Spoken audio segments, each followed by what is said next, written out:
Football, a simple game, but millions of people play it, millions of people watch it, and millions of people feel it. One goal can bring pure happiness or complete sadness. But have you ever stopped and thought, since when are we playing this game? Who started it? Who invented it? And where did it begin? Was it always called football or did it have another name? And today, why is there so much money in football? Why do players earn millions? And why do clubs spend billions? Is there politics behind? So many questions, and in this video, we will find all the answers. So watch till the end because this story is more interesting than you think. Most people think football started in England, but that is not fully true.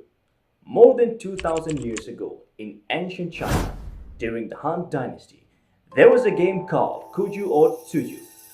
In this game, people kicked the ball into a net without using their hands, and even military soldiers played it for training.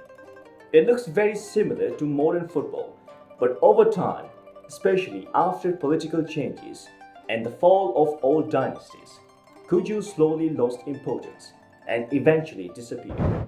So football was not created once in history.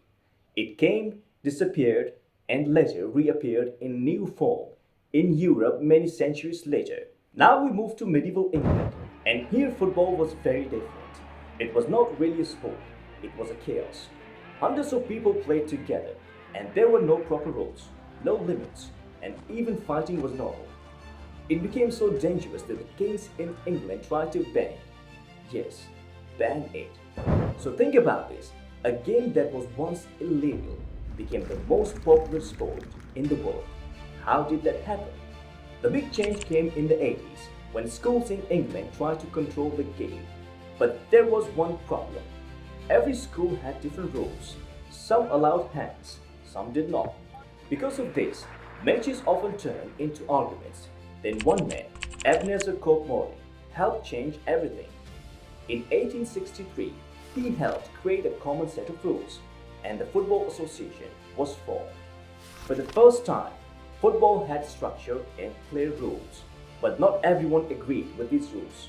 Some people still wanted to use hands, while others wanted to play only with feet. Because of this disagreement, one game became two different sports. One became rugby, and the other became what we now call football or soccer.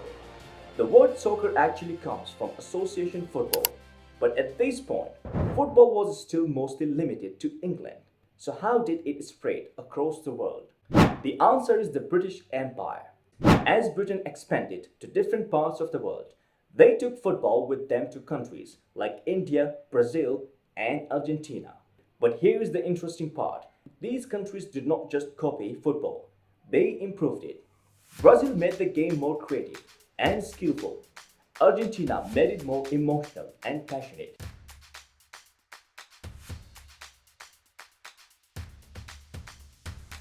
And slowly, football became a truly global sport. And in some regions like North America, the early rugby style version of football evolved into what we now call American football. Although they share the same origin, the rules, style, and gameplay became completely different over time.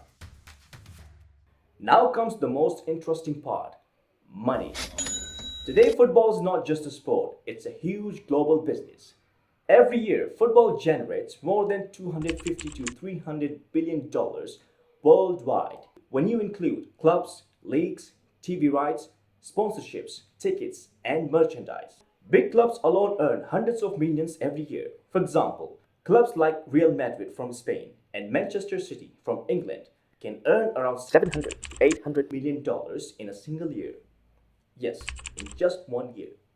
TV companies also pay billions of dollars just to broadcast matches because billions of people around the world are watching, and more viewers always means more money. Now let's talk about players. Top football players earn huge salaries, sometimes between 20 to 50 million dollars per year. And on top of that, they also earn money from sponsorship deals. In total, some players earn more than $100 million every year. For example, Cristiano Ronaldo, who has played for clubs like Manchester United, Real Madrid, and Al Nassr, and Lionel Messi, who played for Barcelona, Paris Saint-Germain, and Inter Miami, are two of the biggest examples. Cristiano Ronaldo alone has earned around $200 million per year at certain stages of his career through contracts and endorsements, while Lionel Messi has also earned around $100 to $130 million per year from salary and brand deals. They earn money not only from their football salaries, but also from global brand deals, advertisements, and social media influence, where hundreds of millions of fans follow them. So the big question is, why do clubs spend 100 or even $200 million to buy a single player? Is it really worth it? In many cases, the answer is yes. Because a star player brings more fans, more shirt sales, more sponsorship deals, and more ticket sales. When a famous player joins a club, millions of fans start following that club. So even if a club spends a huge amount of money, they can earn it back over time. This is why football today is not just about passion. It is also a smart business system. For example, when Cristiano Ronaldo joined Al Nassr FC in December 2022. New challenge, as you mentioned, in Asia. I'm glad for that Al Nassr gave me this opportunity to show and develop. He signed a contract worth around $200 million per year, making it one of the most highest paid deals in football history. This deal alone already shows the scale of investment the club made. The impact was immediate and measurable. Al Nassr's Instagram following jumped from around 800,000 to over 10 million within days. Later, the club crossed 20 plus million followers globally across platforms. Due to sustained Ronaldo-driven attention, merchandise demand surged heavily, with reports showing hundreds of thousands of shirts sold in a very short time, and online store traffic increasing by over 300% after his arrival. The transfer also helped boost sponsorship and commercial revenue significantly, with estimates showing sponsorship income rising by about 132%, which is around $80 million. So when you combine all of this, social media growth, merchandise boom, and sponsorship expansion, the club's total financial uplift is widely estimated in the range of 100 million to 200 million plus in added annual commercial value, depending on season performance and brand deals. In simple terms, Ronaldo's presence does not just cost money, it generates massive global business value that can rival or even offset a large part of his salary.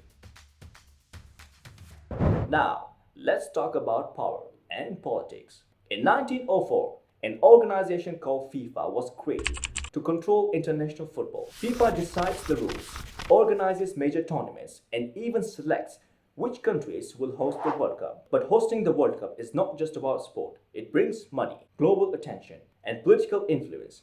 That is why many countries compete strongly to host it.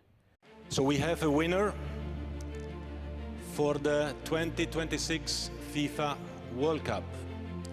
The member associations of Canada, Mexico, and USA have been selected. So football today is not only a game, it is also connected to global power and politics. But even with all this money and politics, football is still loved by people everywhere. Why? Because it's simple. You do not need expensive equipment or a big stadium. You just need a ball, or even something that looks like a ball. From big cities to small villages, anyone can play football. So in the end, football is not just a game. It's a history, it's culture, it is business, it is power, and most importantly, it is emotion.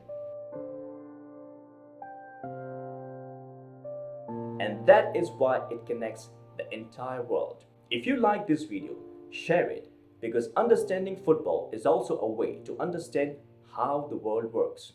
I will see you in the next video. Thank you for watching.